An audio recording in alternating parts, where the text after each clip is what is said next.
ለምን አመጣኝ ለምን ተፈጠርኩ እናትና አባቴ ለምን ወለዱኝ በዛ ውስጥ ሌሎችንም መኮንን ይጀምራል ስለዚህ ለርሱ የሚሆን ማንም እንደሌለ ያስባል ተግሳጽ አግባብነት ያለው ነገር ቢሆንም የተጎዳን ሰው በቁጣ ነው መልሰው እናቴን ያጣሁት በዚህ ጉዳይ ነው ስለዚህ እኔ እርባና ቢስ ነኝ አላስፈልግም ይላል አባቴን የገደልኩት እኔ ነኝ ስለዚህ እኔ መኖር የለብኝም ይላል አይደል ህብረተሰቡ ያውዳፋቸው ይላል በፊት ገጽታው በሰውነት ተክለ ሰውነቱ በሚያሳየው ባህሪ የሚሰጡ ቅጽል ስሞች የዛን ሰው ማንነት እየቀረጹት ይሄዳሉ ባልና ሚስትን ብንወስድ ባልም ጉድለት ይኖራል ሚስትም ጉድለት ይኖራታል ያን ጉድለት ሸፍኖ የሚያሳየው ፍቅር ነው ማጣት መቸገር መታመን ሌሎች ምንወዳቸውን ማጣት ምንወዳቸውን በህመም ውስጥ መሆን ምናምን ከዛ ያንን ነገር ሁሉ መቋቋምና መሸከም እስኪያቅተን እንሆናል እግዚአብሔር በጣም ቸር መሆኑን የምታውቂው ይሁዳን ሐዋርያ ብሎ ሲያመጣው ሰላም የሳምራዊ ሚዲያ ቤተሰቦች ይህ በየሳምንቱ እየተዘጋጀ የሚቀርብላችሁ ቅዱስ ቃል የተሰኘው ፕሮግራማችን ነው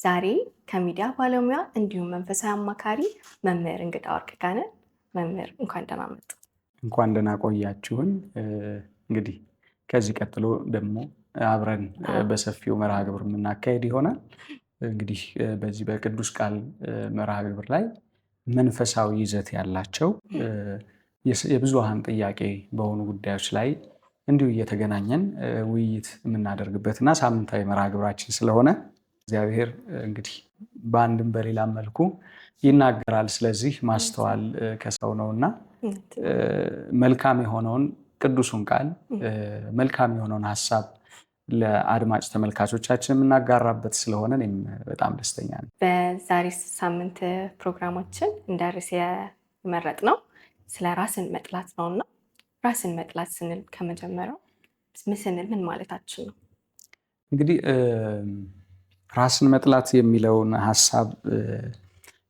ስንመለከት አስቀድመን ያው ሰው የመጀመሪያው በምድር ላይ በከፍተኛ ደረጃ ወይም በምን ማለት ይቻላል ለምሳሌ በስነ ፍጥረት ታሪክ ውስጥ ስንመለከት ሰው በእስትንፋሰ እግዚአብሔር በእጅ የተሰራ ለየት ያለ ፍጥረት ነው ስለዚህ ፍጥረታትን በየትኛውም የፍጥረት መዝገብ ውስጥ ብንመለከት በተለይ ሃይማኖታዊ መዛግብት ላይ በማሰብ በመናገር የተፈጠሩ እንደሆኑ ይነገራል እናገኛለን በመጽሐፍ ቅዱስ ላይ ብንሄድ በዘፍጥረት መጀመሪያ መጽሐፍ ቅዱስ ምዕራፍ 2 ላይ ጀምሮ የሰውን አፈጣጠር ብንመለከት ከሌሎቹ ፍጥረታት የተለየ ነው በእግዚአብሔር ሐሳብ በእግዚአብሔር የእጅ ስራና እስትንፋስ የከበረ ስለሆነ በመጀመሪያ ስለ መጥላት ስንነጋገር ስላለው ክብር መነጋገር ይቀድማል በሚል ነውና ራስን መጥላት የሚለውን ነገር ስንመለከት እንግዲህ በዚህ ዘመን በከፍተኛ ደረጃ በብዙ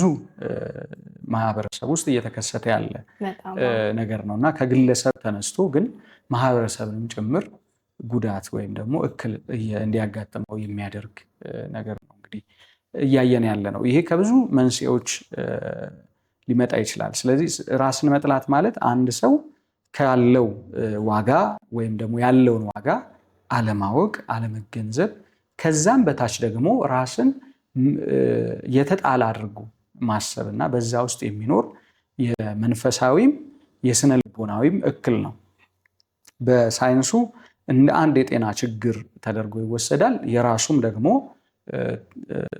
ትሪትመንቶች አሉት ወይም ደግሞ ከዛ ለማገገም የሚሰጥ ህክምና አለ ወደ በኋላ ልናነሳው እንችላለን ስለዚህ ራስን መጥላት ሰው ያለውን ዋጋ ያለውን ቫልዩ ወይም ደግሞ የተፈጠረበትን እሴት ያለማወቅና ከዛ እሴት መንሸራተት ነው ቅድም እንዳነሱት በዘመናችን ላይ በጣም በተለይ ወጣቶችን በጣም ብዙ እየጎዳብን ያለ አሉታዊ የሆነ አስተሳሰብ ነው እና ያውን በዘመናችን እንደዚህ ሊስፋፋም የደረሰው መንስኤው ከየት ይሆናል እንዴትም ይህ አስተሳሰብ እንዴት ሊፈጠር ቻለ የሚለውንም ብናይ መልካም እንግዲህ አሁን ራስ መጥላት መንስኤው ላይ ስንመለከት ብዙ መላምቶች ይሰጣሉ በስነ ልቦና ምሁራንም ልሂቃንም የሚሰጡ መላምቶች አሉ ግን እንደየግለሰቡ የሚለያይ ቢሆንም ጠቅለል አድርገን ግን ማየት የምንችላቸው አንድ ሶስት ነገሮች አሉ በአሉታዊ መልኩ የሰው ልጅ ራሱን ወደ መጥላት የሚያደርሱት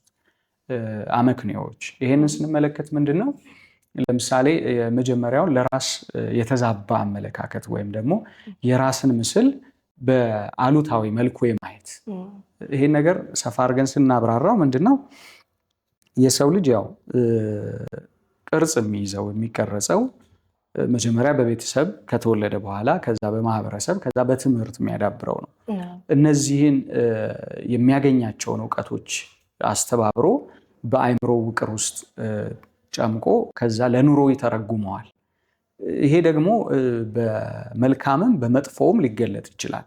ለምሳሌ አንድ ሰው ላይ ማህበረሰቡ የሚያደርሰው ቤተሰቡ የሚያደርሰው የራስን ምስል በተዛባ መልክ እንዲቀርጽ የሚያደርግ እንቅስቃሴ የዛን ሰው የመጨረሻ ውጤት የሚዳኝ ይሆናል። ይሄ ከህፃንነት ይጀምራል። ኢንፋንት ደረጃ ወይም ይሄ በኬጂ ደረጃ ያሉ ህፃናት ጀምሮ የሚታይ ነው። ምንም እንኳን በተግባራዊነት የሚገለጠው እያደጉ መጥተው ወጣት ሲሆኑ ከማህበረሰቡ ጋር ሲቀላቀሉ ኑሮ ሲጀምሩ ይሄ እየተገለጠ እየታየ የመምጣት እድል አለው። ግን መጀመሪያ የሚሰራው የስነ አእምሮ እድገት ከቤት ውስጥ ነው። ከህፃንነቱ ጀምሮ ይሰራል እና ያ እያንዳንዱ ህፃን ዛሬ ላይ ራሱን ጠልቶ ራሱን አጠፋ በዓለም ላይ በመዝገብ ደረጃ የሰፈሩ ትልልቅ ኬዞች አሉ በዚህ በራስ ማጥፋት እና የመጀመሪያው መንስኤው ራስን መጥላት ነው። ራሳቸውን ያጠፉ ሰዎች ታሪካቸው ሲመረመር ወይም ደግሞ ይሄ የማህበራዊ ድረገጻቸው የጻፉት ዳያሪያቸው የሚያሳዩት የነበረው ባህሪ ሲታይ የመጀመሪያው መነሻው ከኋላ ያሉ ታሪኮቻቸው ተደምረው አሁን ላይ የሰሯቸው ወይም ውጤቶች ናቸው። ራስን መጥላት ውጤት ነው። ከጀርባ ግን ብዙ ስራዎች አሉ። ለምሳሌ ቤተሰብ ውስጥ ስንመለከት ልጆች እንደ አግባብ ማደግ ያለባቸውን የሞራል የስነ ልቦና ድጋፍ እያገኙ ማደግ አለባቸው። ያው መብላት መጠጣታቸው ወይም በእድሜና በቁመት መጨመራቸው ብቻ ሳይሆን ስነ ልቦናዊ እና መንፈሳዊ ማንነታቸው እየተገነባ መምጣት አለበት። በዛ ውስጥ እየተገነባ ካልመጣ ምን እየሆኑ ይመጣሉ?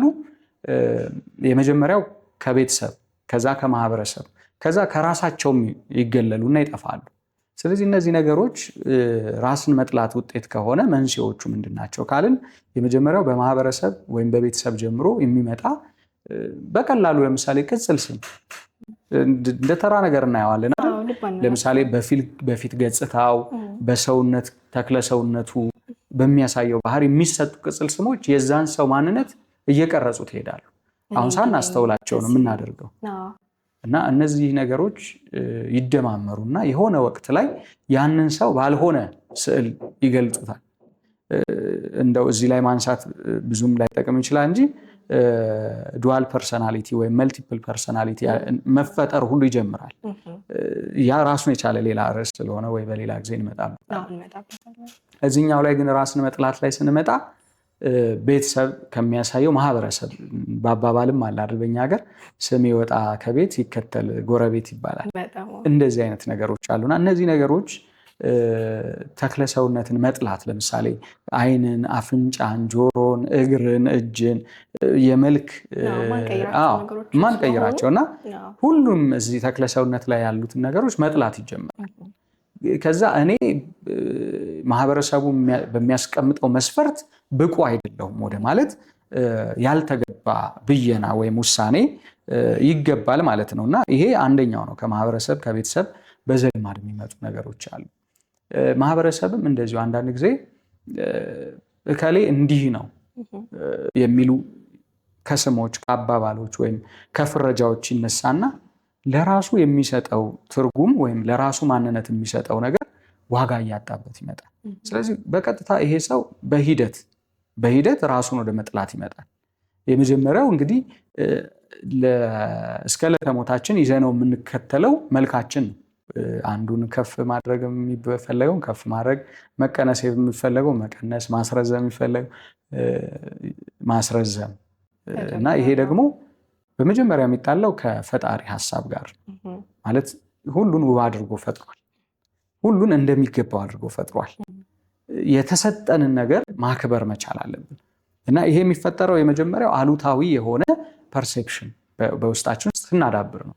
ይህንን ነገሮች ስንይዝ አንዳንድ ጊዜ ደግሞ በሌላው መልክ የምናየው የስነ አእምሮ ህመም ራስን ወደ መጥላት ያደርሳል። የስነ አእምሮ ህመም አሁንም መንስኤዎቹ በጣም በርካታ ናቸው።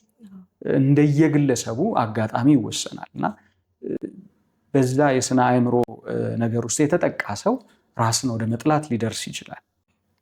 ሶስተኛው የምናየው ይሄ የቀደመ የተፈጸመ ጉዳይ ለምሳሌ ያለፈ ታሪክ በዛ ሰው በዛ ግለሰብ ላይ የተከሰተ አሰቃቂ ነገር ራስን ወደ መጥላት ሊያደርስ ይችላል። ቀድሞ ያልነበረ ከሂደት በኋላ ከእድገት በኋላ ወይም ራስ መጥላት ምልክቶች መካከል አንዱ መገለል ከማህበረሰቡ ከሆነ ግሩፕ ለምሳሌ ከሴቶች መገለል፣ ከወንዶች መገለል፣ ብዙ ሰዎች ካሉበት ቦታ መነጠል፣ እነዚህ ነገሮች ራስን የመጥላት መንገዶች ናቸው። አሉታዊ የሚመጡ ቅጽሎች፣ ስያሜዎች፣ ከዛ ለራስ የሚሰጡ አሉታዊ የሆኑ ስዕሎች እኔ እውቀት የለኝም፣ እኔ ውበት የለኝም፣ እኔ ሀብት የለኝም፣ እኔ እየተባለ ያለንን ጸጋ ከመቁጠር ይልቅ የሌለን ላይ ራስ አሁን ቅድም አንስተሽዋል እህቴ ብዙ ወጣቶች ላይ እየታየ ነው የሚባለውም ይሄ ነው። በተለያየ አይነት መልኩ የምናያቸው አሁን ያለውን የማህበረሰብ ውቅርና ቅርጽ እንዲይዝ ያስገደዱ ነገሮች አሉ። ለምሳሌ አሁን ባለው በሚዲያ መልኩ ብናይ ብዙ ነገሮች ይተላለፋሉ እና ብዙ ያልሰሩ ሰዎች ሲከብሩ፣ ብዙ ያልሰሩ ሰዎች ሀብት ንብረት ሲያፈሩ እናያለን። ያንን ነገር በመያዝ ብቻ ሰዎች በሌላ በኔጌቲቭ እሴት ደግሞ የመተርጎም ነገር አለና ለምን እኔ እንደዛ አልሆንኩም? አንዳንዴ ደግሞ መነሻቸው በጣም ጥሩ የሆነ የገዘፈ ስም፣ የገዘፈ ማንነት፣ የገዘፈ ሀብት የነበራቸው ሰዎች ከነበራቸው ከፍታ ሲወርዱም እንደዚህ አይነት ነገር ይከሰታል። ስለዚህ ራስን መጥላት እንደየግለሰቡ ቢወሰንም ብዙ መንስኤዎች ይኖሩታል ማለት ነው። እንደዚህ አይነት ስሜት ውስጥ ያለ ሰው ራሱን በመጥላትም ሌላም ሰው መውደድ ይችላል። በዛ ራሱን የመጥላት ስሜት ውስጥ ሆኖ ለሌላ ሰው ፍቅር ሊያሳይ ይችላል። እንዴት ነው? የመጀመሪያው ነገር ምንድን ነው? ራስን መጀመሪያ መውደድ ያስፈልጋል። በነገራችን ላይ ሰልፊሽነስ ጋር አይገናኝም። ይሄ ራስን መውደድ ራስን ብቻ ለእኔ ድላኝ ለእኔ መቸኝ ብቻ ይሄ ሰልፊሽነስ ወይም የምንለው አይነት ባህሪ እና ራስን መውደድ ይለያያል። ራስን መውደድ ለራስ የሚሰጥ ክብር፣ ለራስ የሚሰጥ ግምት እና በጎ የሆነ ስዕል ነው። ለራስ የሚሰጥ በጎ የሆነ ገጽታ ነው። የዚህ ተቃራኒ ደግሞ ራስን መጥላት ነው። ምክንያቱም ያ በጎ የሆነው ገጽታ ምንድን ነው? ይሄ ብቻዬን የተሻልኩ ነኝ፣ ብቻዬን የከበርኩ ነኝ፣ ብቻዬን አያስብልን። ያኛው ምንድን ነው? ትህትና ነው ጭምር የያዘ ነው። ስለዚህ ምንድን ነው የሚሆነው? እኔ በዚህ ጥሩ ገጽታ አለኝ፣ በዚህ ደግሞ ደካማ ጎን አለኝ ያስብላል። ስለዚህ የሰዎችን ደካማ ጎን መቀበል ያስችላል ራስን መውደድ ላይ ስንሆን።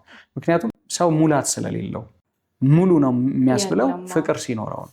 ለምሳሌ አንድ ሰው ባልና ሚስትን ብንወስድ ባልም ጉድለት ይኖረዋል፣ ሚስትም ጉድለት ይኖራታል። ያን ጉድለት ሸፍኖ የሚያሳየው ፍቅር ነው። ፍቅር ነው ያንን ነገር ጉድለቱን ሞልቶ ማሳየት የሚችለው። ይሄ ጉድለት ቢባል አያኗኑራቸው ማያዛልቃቸው። በራስ መጥላት ውስጥ ግን ሁልጊዜ ያለው ስዕል እዚህ ጋር በጣም ትኩረት የምንሰጥበት ምንድን ነው? ራስ በምንጠላበት ጊዜ ወይም ሰው ራሱን የጠላ ሰው ሲሆን የሌሎች ምንም አይነት ነገር አይታየውም። የሱ ደካማነት ብቻ፣ የሱ ማጣት ብቻ፣ የሱ ጉስቁልና ብቻ፣ ከዛ ደግሞ የሱ አለመቻል ብቻ ነው የሚታየው። የሌሎችን መቻል አያይም፣ ወይም የሌሎች በዛ ዘርፍ ወይም በዛ ጉዳይ አይችሉም ለካ ብሎ አይረዳም። ቅድም እንዳልኩሽ ሰው ሙሉ ስላልሆነ የሆነ ጉዳይ ጎዶሎ ይኖረዋል። ለምሳሌ አንድ በጣም የነርቭ ሐኪም ቢኖር በነርቭ ዘርፍ ያለውን እውቀት በጣም በስፋት ሊሰጥ ይችላል። ስለ ቆዳ ሕክምና ግን የሚያውቀው ነገር ላይኖር ይችላል። ዘርፉ ስላልሆነ ወይም ስላልተማረው። ስለ ቆዳ ሕክምና አላወቅኩም ብሎ ግን ራሱን ለምን አላወቅኩም ብሎ ብሌም ሊያደርግ ወይም ሊተች አይችልም። ስለዚህ ሁላችንም ምንድነው ሙላት የምናገኘው የመጀመሪያው በመንፈሳዊ እሴታችን ስንበለጽግ ነው እና እዛ መንፈሳዊ እሴታችን ውስጥ ደግሞ ፍቅር ዋናው ቁልፉ ነው። ራስን መውደድ፣ ሌሎችን መውደድ፣ ፈጣሪን መውደድ እና ስላለን ነገር አመስጋኝ ያደርገናል። በተቃራኒው ነው ያልኩሽ ለዛ ነው ማንሳት ማነጻጸር ስላስፈለገ። ራስን መጥላት ላይ ግን ያለ ሰው ወይም ያለ ስነልቦናው በዛ የወደቀ ሰው ወይም በዛ የተያዘ ሰው ምን ይሆናል? ለሌሎች ክብር ለሌሎች ነገሮች ሳይሆን ለራሱ እንኳን ክብር የለውም። ሲኖርሽ ነው የምታካፍዪው አይደል? ለራስሽ ክብር ካለሽ ለሌሎች ክብር ይኖርሻል፣ ወይም ለሌሎች ለሚያደርጉት በጎ ነገርም እውቅና ትሰጫለሽ። ራስሽ ጋር ግን ምንም ነገር ከሌለ ባዶነት ብቻ ከሆነ መውደቅ ብቻ ከሆነ ግን ያ በጣም አስቸጋሪ ይሆናል። ስለዚህ ምልክቶቹም እንደዛው ነው የሚታዩት። አንድ ሰው ወደ ራስ መጥላት እየተንደረደረ ካለ የመጀመሪያው የሚያሳየው ምልክት አሉታዊ ነገሮችን መናገር። እኔ አልችልም፣ እኔ ደክሞኛል፣ እኔ ደካማ ነኝ፣ እኔ ወድቄያለሁ፣ እኔ ተሰብሬያለሁ፣ እኔ እያለ ብቻ ግን በጎ ነገርን አያስብም፣ በጎ ነገርን አይናገርም። ከሌሎች አንጻርም ሲናገር እነከሌ እዚህ ደርሰው እኔ ግን እንዲህ ነኝ ይላል። እነከሌ ውብ ናቸው እኔ ግን አስቀያሚ ነኝ፣ እነከሌ እንዲህ ነው። ንጽጽሩ ሁሉ የእሱን ደካማነት ብቻ የሚያሳይ ይሆናል። ሌላው በምንም ነገር ላይ ብቁ ነኝ አይልም። በጣም የሚያሳዝነውም ልናዝንላቸውም የሚገባው አንዳንድ ጊዜ በቃ ብለን ይተዋል። ቤተሰብም ወዳጅ ዘመድም ማህበረሰብም እሱ እኮ ኦድ ነው፣ እሱ እኮ እንደዚህ ነው ይላል። ያ ነገር በጣም ጎጂ ነው። እነዚህ ሰዎች አምራች ማንነት ያላቸው ብዙ ሊፈጥሩ ብዙ አስተዋጽኦ ሊያደርጉ የሚችሉ በራሳቸው ህይወትም በሌሎችም ህይወት መትረፍ የሚችሉ ሰዎች ናቸው። ነገር ግን ብቁ እንዳልሆኑ እንዲሰማቸው ስለሆነ እየተማሩ የተማሩ አይመስላቸው። ሀብት ንብረት አፍርተው ሀብት ንብረት የነሱ እንደሆነ አይሰማቸውም፣ ወይም እርካታ የላቸውም። ስለዚህ ሁልጊዜ ተቀበዝባዦች ይሆናሉ እና በሆነ ነገር ብቃት እንዳላቸው የማይችሉት ነገርም እንዳለ ደግሞ መረዳት አይችሉም። በቃ ሁሉንም ነገር ጠቅልለው ብዙ ጊዜ በተቀባ ነገር ነው የምንወጣው፣ በተከለለ ወይም ማስክ ባለው ነገር ነው የምንወጣው።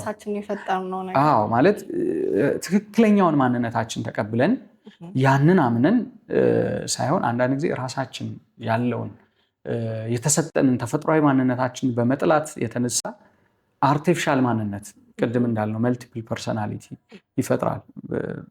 ቤት ውስጥ በጣም በሀዘንና በድባቴ ወይም ራስን በመውቀስና በመቅጣት ውስጥ ያለ ሰው ምናልባት ውጭ ሲወጣ ብዙ ታዋቂ የሆነ በብዙ ዘርፍ ሊሆን ይችላል የሚመስል ምናምን፣ ግን ከዛ በኋላ ወይም ከዛ ጀርባ ያለው ማንነቱ በጣም የተበላሸ ይሆናልና በጣም ሱሰኛ፣ ዲፕሬሽን ውስጥ ያለ ብዙ ነገሩን መከለል የሚፈልግ የሚያሳየው የተቀባውን ማንነቱን ይሆናልና ያ በጣም በጣም ብዙ ሰዎችን ጎድቷል።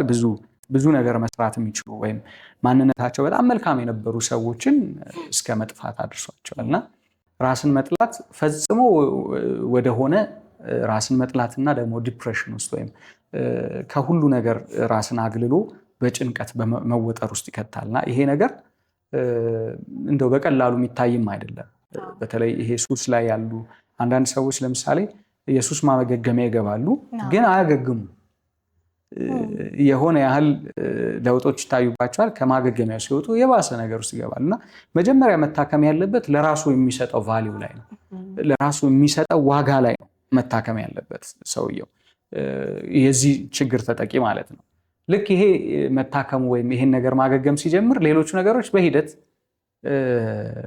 የሚጠፉ ይሆናሉ እና ያ በጣም ትኩረት የሚሰጥበት ነው። ይህ ሀሳብ በአንድም ሆነ በተዘዋዋሪ መንገድ በራስ አለመተማመን ጋር የሚያገናኘው ነገር አለ ማለት ነው አይደለም? በራስ አለመተማመንን ያመጣል ስንል ይህንን ማለት እንችላለን ማለት ነው። ምናልባት በሪቨርሱ እናየውና በራስ አለመተማመን ወደ ራስ መጥላት ያደርሳል። በሪቨርሱ እናየውና በራስ አለመተማመን ወደ ራስ መጥላት ያደርሳል። ለምሳሌ ሰዎች ፊት ቀርቦ ጉዳይን ማስረዳት አለመቻል በራስ አለመተማመን ሊሆን ይችላል። ትንሽ ዘርፍ ነው። በሌላ ነገር ግን ያ ሰው በጣም በጣም ጥሩ ሊሆን ይችላል። ግን ሰው ፊት ቆሞ መናገር አይችልም፣ ነገሩን ማስረዳት አይችልም። ተማሪ ያለ አንዳንድ ተማሪ ካየሽው በጣም በእውቀት ጎበዝ ነው፣ ፈተና ላይ በደንብ ይሰራል ምናምን፣ እጁን አውጥቶ ጥያቄ አይመልስም። ምናልባት እነዛን ነገሮች የፈጠሩበት ነገሮች መንስኤው ነው። ለዚህ ወደ ራስ መጥላት ለመድረስ መንስኤ ነው ወይም መንደርደሪያ ሊሆን ይችላል። ከዛ እያደገ መጥቶ ግን ወደ ራስ መጥላት ሊያደርሰው ይችላል። ስለዚህ በተለይ እነዚህ ሰልፍ ኮንፊደንስ ማጣት፣ ይሄ በራስ የመተማመን ማጣት ቅድም እንዳልነው ከተክለ ሰውነት ይጀምራል። አፍንጫ አያምርም ሊል ይችላል አንዳንድ ሰው ድንግ ብሎ። ስለዚህ አንዳንድ ሰዎች ሲስቁ አይተሻቸዋል፣ እንደዚህ ሸፈን ያደርጋል። በቃ ሳቃቸው አያምርም ወይ የጥርሳቸው አቀማመጥ አያምርም ምናምን፣ በጣም በዛ ሀፍረት ይሰማቸዋል።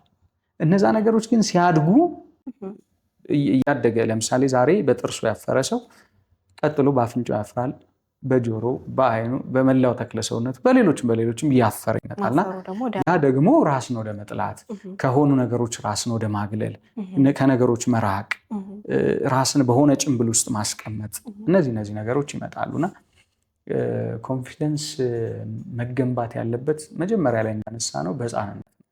ጎበዝ፣ እቺ እኮ ትችላታለህ፣ እቺን ማድረግ ትችላለህ፣ ለዚህ ነገር ብቁ ነህ። አንዳንድ ኃላፊነቶች በመጠኑ መስጠት ልጆች ላይ በጣም መሰራት አለበት። በነገራችን ላይ አሁን ላይ ያለው በተለይ ሞደርን ሶሳይቲ የምንለው ወይም ዘመናዊ ቤተሰብ ወይም ማህበረሰብ የምንለው ላይ ይሄ ችግር የሰፋውም ለዚህ ነው። ለምሳሌ ገጠር አካባቢ እንደዚህ አይነት ነገር አታስተውይም።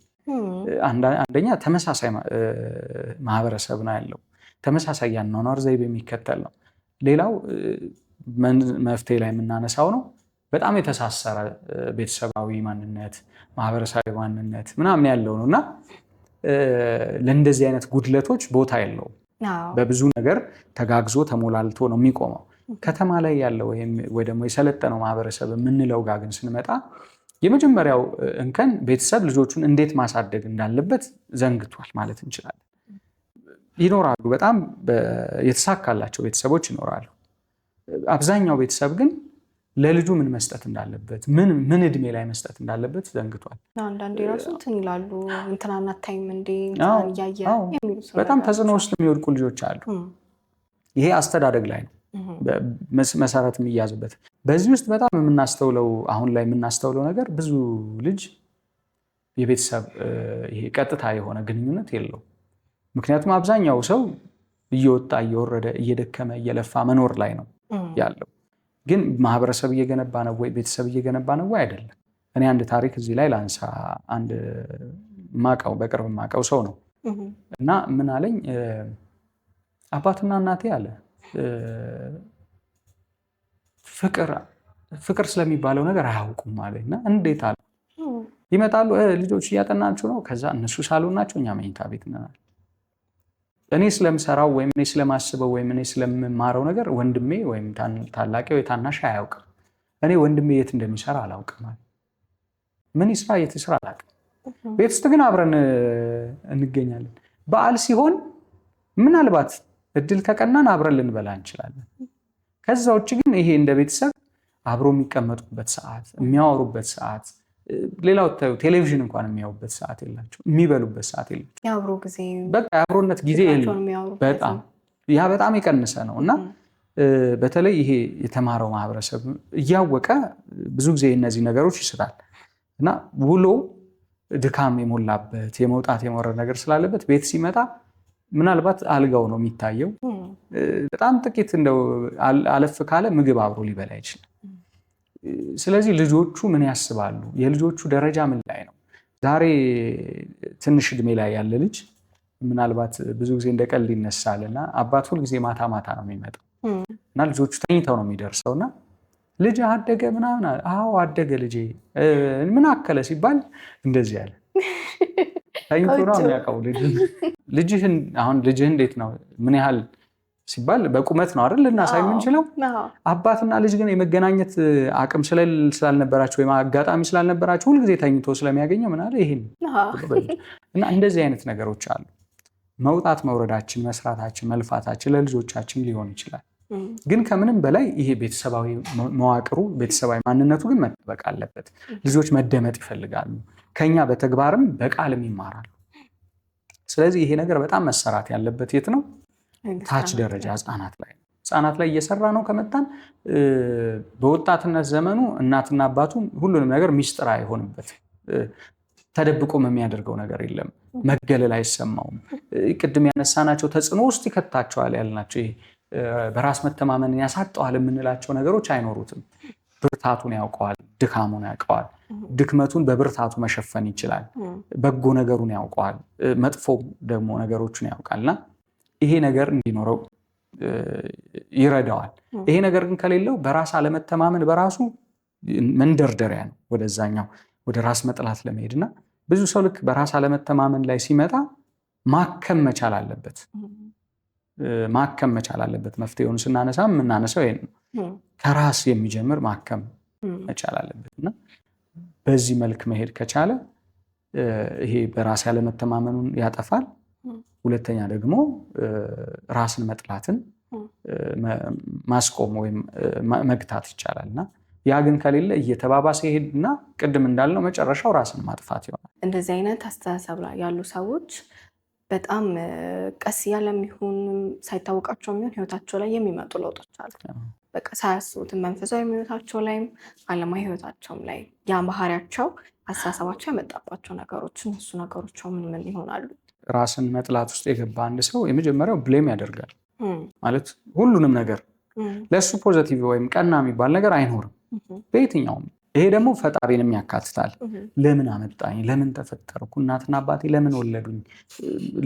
በዛ ውስጥ ሌሎችንም መኮነን ይጀምራል። ስለዚህ ለእርሱ የሚሆን ማንም እንደሌለ ያስባል። ወደ ማሰብ ነው የሚመጣው።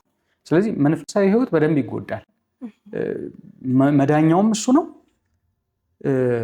ደግሞ መዳን በዛ ውስጥ ካልቻልን ደግሞ እየተጎዳ ይሄዳል። በተለይ ለምሳሌ መንፈሳዊ ህይወቱ ጥሩ የነበረ ሰው ቢሆን መንፈሳዊ ህይወቱ ስንል አክቲቪቲው ይሄ ለምሳሌ በኦርቶዶክሳዊት ቤተክርስቲያን ውስጥ ያለው ወይም በክርስትና ውስጥ ለምሳሌ ቅዱስ ቁርባን ወይም ሚስጥራትን መፈጸም መንፈሳዊ ህብረት ማድረግ ነው። መማር፣ ቃለ እግዚአብሔርን መማር፣ መዘመር፣ በቤተክርስቲያን አገልግሎቶች መካፈል፣ ሚስጥራትን መሳተፍ፣ እነዚህ መንፈሳዊ እሴቶች ናቸው ለአንድ ክርስቲያን። ግን ከነዚያ ውስጥ መነጠል ይጀምራል፣ መጠራጠር ይጀምራል፣ አለማመን ያድጋል። ከዛ በዛ ውስጥ የሚኖረው በራስ የመተማመኑ መጉደል፣ ሌሎችን ለዚህ ነገር ተጠያቂ ማድረግ፣ ራስን መጥላት እያደገ ሲመጣ በቀጥታ ከነዚህ ነገሮች መነጠል ይጀምራል። ቤት መዝጋት፣ መቀመጥ ይጀምራል እና አደጋው ከፍ እያለ ይመጣል ማለት ነው። ቀላል የሚመስሉ እግዚአብሔርን ጠለዋለሁ ብሎ ሰው ሚል ከሆነ ምናልባት ይሄን ነገር እያደገ ከመጣ መጀመሪያ ወይ ደግሞ እግዚአብሔርን መጥላት ደረጃ ላይ ከደረሰ ራሱን መጀመሪያ ጠልቷል ማለት ነው። በራሱ ውስጥ ያለው ይሄ የተፈጠርኩበት ቫሊው ቅድም ያነሳ ነው። የተፈጠርኩበት ዓላማ እንዳለ ካሰብኩኝ፣ የተፈጠርኩበት አፈጣጠር የከበረ እንደሆነ ካሰብኩ፣ እግዚአብሔር እንደ ሰው የፈጠረው የለም ማለት ሁሉንም ፍጥረታት ይሁን ሲል የፈጠራቸው አለ፣ አስበው የፈጠራቸው ፍጥረታት አሉ። ስለዚህ በመናገር እና በማሰብ የፈጠራቸው ናቸው። የሰው ልጅ ግን ስትመለከችው መጀመሪያ እግዚአብሔር አስቧል። የሰው ልጅ እንደ መልካችንና እንደ ምሳሌያችን እንፍጠር አለ። በጣም የከበረ እንደሆነ የሰው ልጅ እዚህ ላይ ቁልፍ ነገር አድርጎ ማሰብ ይጠይቃል፣ ያስፈልጋል። በመልኩና በምሳሌው እግዚአብሔር እንደፈጠረ ማሰብ። ከዛ ደግሞ አፈጣጠሩን እንመልከት። ለምሳሌ ሌሎቹ ቀድመን እንዳልነው በመናገር በማሰብ ፈጠራቸው። የሰው ልጅ ግን አሰበ፣ ከዛ ተናገረ። የሰው ልጅ በምሳሌያችን እና በመልካችን እንፍጠራለን። ከዛስ ከምድር አፈር አበጃጀው፣ በእጁ ሰራው። ከምንም በላይ ደግሞ የህይወት እስትንፋስ እፍ አለበት። የራሱን እስትንፋስ ተመልከች። ሰው አዋቂ፣ ተናጋሪ፣ ዘላለማዊ ሆነ። ስለዚህ የእግዚአብሔር እስትንፋስ ያለበትን ይሄንን ማንነት መጥላት አንችልም። ለምሳሌ አንቺ በምትወጂው ሰው አንድ ስጦታ ቢሰጥሽ ያን ስጦታ ለዘላለም ትጠብቂዋለሽ። ስጦታው እኮ ዋጋው በጣም ርካሽ ሊሆን ይችላል። ስጦታው የታሸገበት ማሸጊያ አይደለም፣ ውስጡ ያለው ዕቃ አይደለም። ለአንቺ ዋጋ ያለው የትኛው ነው? ሰጪው ነው። ከሰጪው ጋር ያለሽ ግንኙነት ነው ዋጋውን ከፍ የሚያደርገው። አሁን ለህይወታችን፣ ለሰውነታችን፣ ለማንነታችን የምንሰጠው ዋጋ ከሰሪው፣ ከፈጣሪው፣ ከሰጪው ነው የሚመነጨው። ለዚህ ነው አሁን ማንነቱ፣ መንፈሳዊ ማንነቱ እየተጎዳ ሲመጣ፣ ሰው ራሱ እየጠላ ሲመጣ ከፍተኛ ውድቀት ውስጥ የሚገባው ለዚህ ነው። ከአምላኩ ጋር ይጣላል፣ ከሰው ጋር ይጣላል፣ ከዛ ከራሱ ጋር ይጣላል። ስለዚህ ሰው የተፈጠረበትን ማንነት ማስተዋል አለበት። መጀመሪያ የተፈጠረበት ማንነት እንደሌሎቹ በማሰብ አልተፈጠረም። እንደሌሎቹ በመናገር ብቻ አልተፈጠረም። በተግባርም ተፈጥሯል። ከምድር አፈር ብቻም ደግሞ አልተፈጠረም። የህይወት እስትንፋስ የእግዚአብሔር ያው ዘላለማዊ የሆነው ሕያው የሆነው ከሁሉ በላይ ኃያል የሆነውን የአምላክን እስትንፋስ አግኝቷል። ስለዚህ ሰው ሕያው ሆኗል፣ ተናጋሪ ሆኗል፣ አስተዋይ ሆኗል። ስለዚህ በመጽሐፍ ቅዱስም ልብህን ጠብቅ ይለናል። ልብህን ጠብቅ ማለት ለበወ ማለት አወቀ፣ አስተዋለ፣ አይመረ ይለዋል። በእርግጥ አወቀን፣ ለበወ፣ አስተዋለ፣ ልብ አደረገ ነው። ራሱን ይጠብቃል፣ ልቡን ይጠብቃል፣ አስተሳሰቡን ይጠብቃል። ምክንያቱም ዋጋ እየሰጠው ይመጣል ማለት ነው። ለራሱ ከሚሰጠው ዋጋ ነው፣ ቅድም ተነጋግረናል አይደል? ለሌሎች የሚተርፈው ለራሱ የሚሰጠው ክብር ነው ለሌሎች የሚተርፈው። የሰው ልጅ ሁሉ የከበረ እንደሆነ ማሰበው እኔ የከበርኩ እንደሆነ ሳስብ ነው። የሰው ልጅ ሁሉ በጎ እንደሆነ ማሰብ የምችለው እኔ በመልካምነት መመላለስ ስችል ነው። ስለዚህ የሚሰጥ ማንነት ይኖረዋል ማለት ነው። ስለዚህ ሁልጊዜ በውድቀታችንም፣ በመነሳታችን፣ በማግኘታችን፣ በማጣታችን፣ በህመማችን፣ በጤናችንም የምናስበው የተሰጠን የተፈጠረውን አካል ማክበር ያስፈልገናል። ልክ ስጦታችን እንደሆነ ማሰብ። እዚህ ላይ አንዳንዴ ብዙ ጊዜ የማነሳው ነገር ምንድን ነው? ለምሳሌ ሰው ነፍሱን ብቻ ነው ከእግዚአብሔር ጋር የሚያስበው አይደል? ብዙዎቻችን መንፈሳዊ ነገር ስንል ለነፍሳችን ነው የምንለው። ስጋውስ? ይሄ እኮ በአደራ የተሰጠ ስጦታ ነው። ስጋን አርክሶ ነፍስን መቀደስ አይቻልም። ስጋን በድሎ ስል ለምሳሌ መጾም መጸለዩን አይደለም፣ በሌላ እንዳይወሰድ። እሱ የፈቃድ ነው። የፈቃድ ምንድነው? ራስን መካድ እንለዋለን፣ ወይም ይሄ ብህትውና። እሱ ሌላ ዘርፍ ነው፣ ከራስን መጥላት ጋር አይገናኝም። ያ የጽድቅ ጎዳና ነው። ስለዚህ እግዚአብሔር አምላካችን ያደረገልን የሰጠን የተቀደሰውን ይህን ሰውነት የከበረውን ሰውነት ማሰብ መቻል አለብን። ለምሳሌ ለምንድን ነው ሰው ሲጋራ አታጭስ፣ መጠጥ አትጠጣ የምንለው? የሚጎዳው እኮ ነፍሱን አይደለም አይደል? ነፍሱን በሌላ ዘርፍ ሊጎዳው ይችላል። ለምሳሌ ሰክሮ ኃጢአት ቢሰራ ቢዘሙት በሚወስደው እጽ ምክንያት ሰው ቢገድል ምናምን ተጨማሪ ተደማማሪ ኃጢአት ነው የሚሆነው። ስላጨሰ ስለጠጣ አይደለም። ያቺ የከበረችዋን ስጋ የተሰጠችውን የተቀደሰችዋን በእግዚአብሔር እስትንፋስ ሕያው የሆነችዋን ስጋ እንዲጠብቃት ነው የተሰጠው። እዚህ ላይ አዳም ኤደን ገነትን እንዲጠብቅ ተሰጠው ይላል አይደል? እኔ ኤደን ገነትን አንዳንድ ጊዜ ሰውነት አድርጌ ያስባታለሁ። የተዋበችዋን ገነት እንዲጠብቅ ተሰጠው ሲባል አትክልተኛ ሆኖ እንዲኮተኩት ምናምን ብቻ አይደለም፣ ሰውነቱን ይመስለኛል ስረዳው። እንግዲህ ብዙ ሊቃውንት በዚህ ላይ ዘርፍ ሊናገሩበት ይችላሉና ኤደን ተብላ እግዚአብሔር አሳምሯት በልምላሜዋ ውብ አድርጎ የፈጠራትን ሰውነት ነው ያጎሰቆለው አዳም። ስለዚህ ልንጠብቅ ተሰጥቶናል። ነፍስና ስጋችንን መንፈሳችንን መጠበቅ አለብን።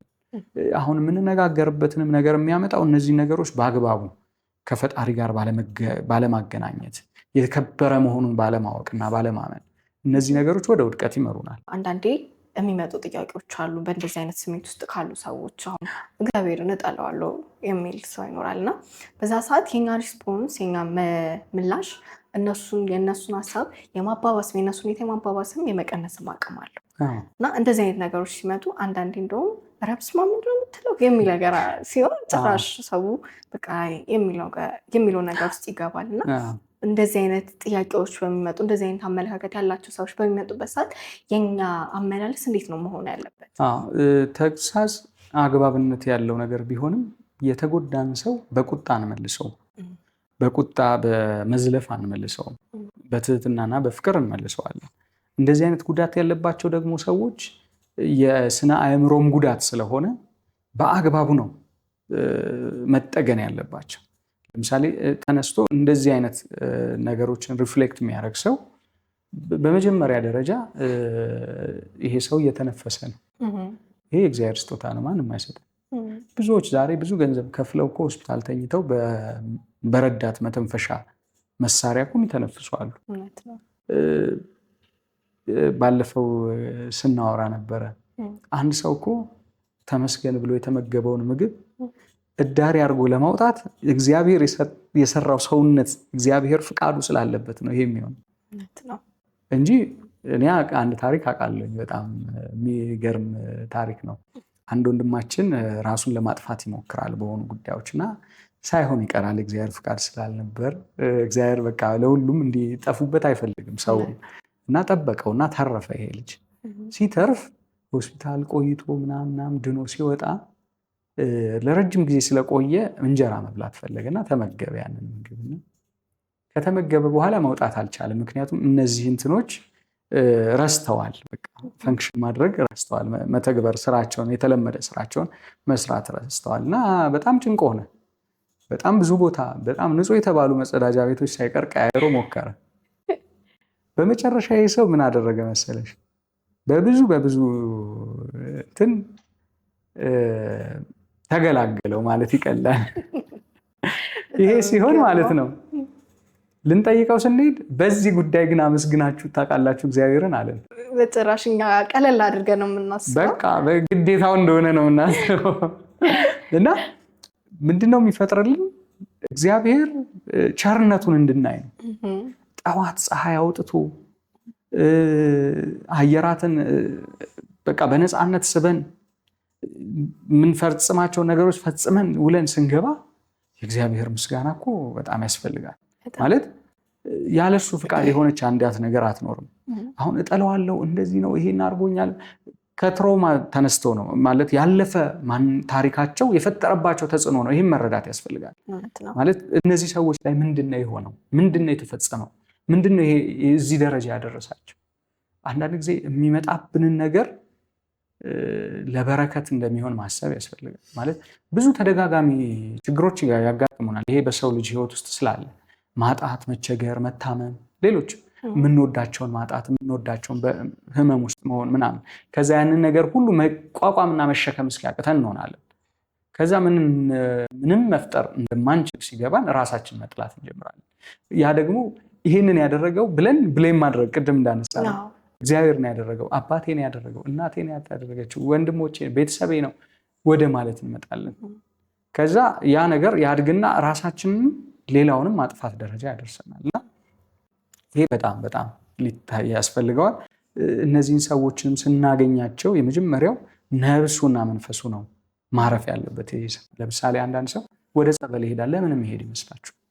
ጸበል እኮ የሚሄደው ለሁለት ነገር ነው። አንደኛ በነፍሱ ለሰራውም ኃጢአት ንስሐ ገብቶ ማለት ለሚረብሸው ጠዋት ማታ ለሚያስጨንቀው ከጭንቀቱ አልፎ ራሱን ወደ መጥላት ላደረሰው ኃጢአት ንስሐ ይገባበታል። ከዛ ደግሞ ጸበል ሲጠመቅ መንፈሳዊ የሆነ የእግዚአብሔር እጅ ከሱ ጋር መስራት ይጀምራል። ከዛ ደግሞ ህብረት ይፈጥራል። አሁን ምንድን ነው መሰላችሁ ራስን መጥላት አንዳንዴ እኔ ብቻ ነኝ የዚህ ጉዳይ ተጠቂ ያስብላል። በጣም እኔ ብቻ ነኝ ይሄ ነገር የነካኝ እኔ ብቻ ነኝ። ከዛ ሲሄድ ግን ብዙ ታሪኮች ይሰማል አይደል? ሲያወራ እኔም እንዲሆኝ እስር ቤት ገብቼ አውቃለሁ አንዴ ለአንድ ቀን ማለት ነው። ለአንድ ቀን ሳይሆን ለሰዓታት እና አዳር ነው። እግዚአብሔር አንዳንድ ጊዜ የሆነ መልእክት ሲኖረው እንደዚህ ያደርጋል። እና ስገባ በአጋጣሚ አዲስ ኪዳን አንድምታ መጽሐፍ ይዤ ወደ ቴዎሎጂ ኮሌጅ እየሄድኩ ለመማር ከመንገድ ተወስጄ ነው በሆነ ጉዳይ ያው በማይመለከተኝ በእርግጥ አንድ ቀን ነው በቃ አንድ ሌሊት አሳልፌያለሁ። እና እዛ ውስጥ ያየሁት ነገር ምንድነው? አንዱ አንዱን ያጽናናል። በምን ጉዳይ ገባህ ነው የመጀመሪያው ጥያቄ። ማለት በቃ እዛ ጋ ያለው ሰው እንዳለ ተጠርጣሪ ነው። ወንጀለኛ እንኳ ባይባል ተጠርጣሪ ነው። እና የሆነ ኬዝ አለው የገባበትን እኔ እንዲያርገውኝ ነው እኔ እንዲያርገውኝ ያንተ ይሻላል የኔማ እንዲህ ነው ምናምን። አየሽ መነጋገሩ በራሱ የሆነ ህብረት ይፈጥራልና እኔ እንደ አጋጣሚ እግዚአብሔር ረዳኝ። ይህን ያየሁበት አጋጣሚ መቼም አልረሳውም እና ደስተኛ ነኝ። እና በጣም እዛ ቦታ ላይ ያየሁት ነገር ምንድነው? እርስ በርስ ይተካከማሉ። አንዱ አንዱን ያክማል። አይዞ ይሄ እኮ ብዙም አያስከስስም፣ ወንጀለኝነታቸውን ኢቭን አምነው ማለት ነው። እና ልክ እንደዚህ ይሄ አይነት ችግሮች ያሉባቸው ሰዎች እነሱ ብቻ አይደሉም ለዚህ ጉዳይ ተጠቂዎች፣ ብዙዎች አሉ። ስለዚህ ወደዛ እንትን ቦታ ሲኬድ መንፈስም ይታደሳል፣ ነፍስም። ከዛ ደግሞ ከነዚህ ሱሶችም ዲፕሬሽን ከሚፈጥሩብን ነገሮችም ራቅ ስለምንል ሰውነታችንም የተሻለ ነገር ያገኛል። ከዛ ይልቅ ለነፍሳችን ማስገዛት እንጀምራለን። እና ይሄ ነገር በደንብ ትኩረት መሰጠት ያለበት ወደ መፍትሄውም ገባን መሰለኝ በዚህ አጋጣሚና ይሄ አንዱ የመፍትሄ አካል ነው። ሌላው ራስን መምሰልና መቀበል ያስፈልጋል። ትልቁ ነገር ይሄ ነው። አሁን ብዙ ጊዜ አንቀበልም።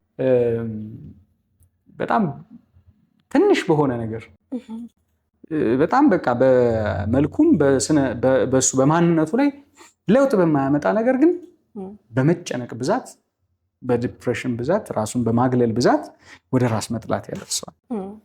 ስለዚህ ራስን መቀበል ያስፈልጋል። ጉድለት አለኝ፣ በዚህ በኩል ደግሞ ጠንካራ ጎን አለኝ።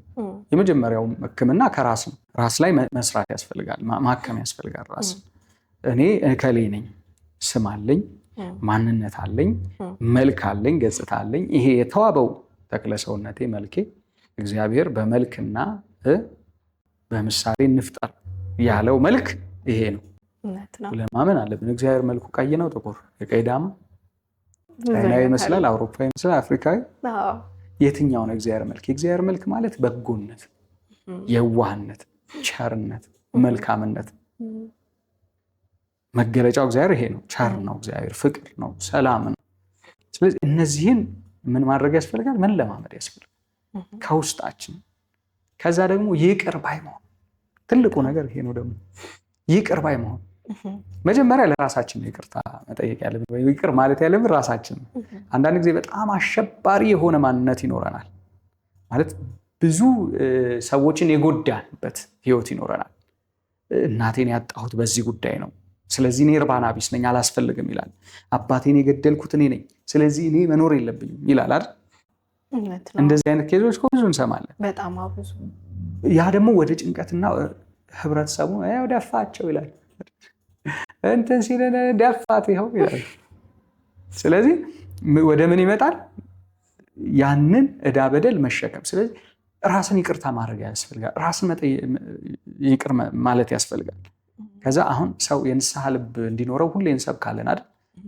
በመጽሐፍ ቅዱስ ውስጥ ይሁዳን ስንመለከት በጣም የሚገርመኝ ሰው ነው። ማለት እግዚአብሔር በጣም ቸር መሆኑ የምታውቂው ይሁዳን ሐዋርያ ብሎ ሲያመጣው ነው። እያወቀ ነው። በዛ ላይ ይሁዳ የመጣበት ታሪክም እንከን የተሞላበት ነው። ከዛ አጠራውና አምጥቶ አስገባው፣ ሐዋርያ የሚል ማዕረግ ውስጥ ወይም ጸጋ ውስጥ አስገባው። ከዛ ይሁዳ እሱን ሪጀክት አደረገ፣ ተወ። ከዛ ደግሞ በጸጸት ታሪክ ውስጥ በመጽሐፍ ቅዱስ የምንመለከተው ሁለት ሰዎች እናነሳለን፣ ቅዱስ ጴጥሮስና ይሁዳ እናነሳለን። የሚገባ ጸጸት አለ፣ የማይገባ ለሞት የሚዳርግ ደግሞ ጸጸት አለ። የሚገባው ጸጸት ላለፈው፣ ላደረግነው፣ ላስከሰትነው ወይም ላጠፋነው ጥፋት በሚመለከተው አካል ፊት፣ በፈጣሪ ፊት ይቅርታ፣ ራስን ለዛ ነገር ይቅርታ ብሎ በንስሐ መመለስ ያስፈልጋል። የይሁዳን ግን ስንመለከተው በጣም ሰልፊሽ ስለሆነ ምን አደረገ? አንዳንዴ ይገርመኛል። ወደ ስሌት ነው የገባው፣ ወደ ቀመር ነው የገባው ይሁዳ። 1+1 እያለ ማለት እኔ ክርስቶስን ቀድሜው ገነት ብገባ ሲኦል ብገባ ሁሉንም ጥርግ አድርጎ ሲወጣ እኔንም ይዞኝ ይወጣል አለ። በጣም ሲሊ የሆነ ማለት ተራ የሆነ ካልኩሌሽን። አሁን እኛም ጋር አለ አንዳንድ ጊዜ እንዲህ ብናረግ እኮ እንደዚህ እንሆናለን፣ በዚህ መልክ ብናረገው እና እግዚአብሔርን ማታለል፣ ፈጣሪን ማታለል። ያ ደግሞ መልሶ ወቀሳ ወደ ህሊናችን ያመጣል። ህሊናችን የሚወቅሰንን ወቀሳ ግን መሸከም ሳንችል ስንቀር ይሁዳ ታንቆ ሞተ ነው የሚለን። በቃ ወደ ሞት ነው የሚወስደን። ስለዚህ ምን ማከም አለብን? ራሳችን በሚገባ መጸጸት፣ በሚገባ ንስሐ ውስጥ ማሳለፍ አለብን። ይሄ ያሳለፍነው የመጣው እኛ በእኛ ኃይልና በእኛ አቅም ያልፈጠርነውን ነገር አሁን ትግሉ ምንድን ነው እየሆነ ያለው? ለምሳሌ ተገዶ የተደፈረች ሴት ሁኔታ ውስጥ የእሷ ተሳትፎ በሆነ ዲግሪ ይኑርም አይኑርም፣ ግን መጀመሪያ የምትወቅሰው ራሷ ነው። ያ ነው ወደ ጥላቻው ወደ ምኑ የሚያስገባው። ስለዚህ ይህን ነገር መጀመሪያ ይቅርታ ማለት አለበት። ሰው ለራሱ ይቅርታ መስጠት አለበት። ከዛ በፈጣሪው ፊት ይቅርታ ማግኘት፣ ይቅርታ መጠየቅ አለበት። ከዛ ደግሞ በድያቸዋለሁ በሚላቸው ሰዎች ፊት ይቅርታ መጠየቅ አለበት። ራሱን እያከመ ነው ማለት ነው። እያከመው በመጣ ቁጥር ደግሞ ለውጡን ያዋል። ከዛ ራሴ እኔ እኮ እንዲህ ነኝ፣ ሰልፍ ኮንፊደንስ ማጣቱ፣ ቅድም ኮንፊደንስ በራስ መተማመን ማጣቱን ራሱ ይቀርፈዋል። አንድ ሰው እኮ ትልቁ አሁን የሚከብደን ምንድን ነው? ይቅርታ መጠየቅ ነው። በጣም አጥፍተን ጥፋታችን አምነን እዚህ ጋር እንቀናል። ይቅርታ መጠየቅ ይተናነቅናል፣ መሸነፍ መስሎ ስለሚሰማል። ግን ይቅርታ ማለት ከቻልን የመጀመሪያው እንዳልኩሽ ራሳችን በቃ እስካሁን ድረስ ስጋዬን፣ ነፍሴን፣ መንፈሴን በድያለሁ።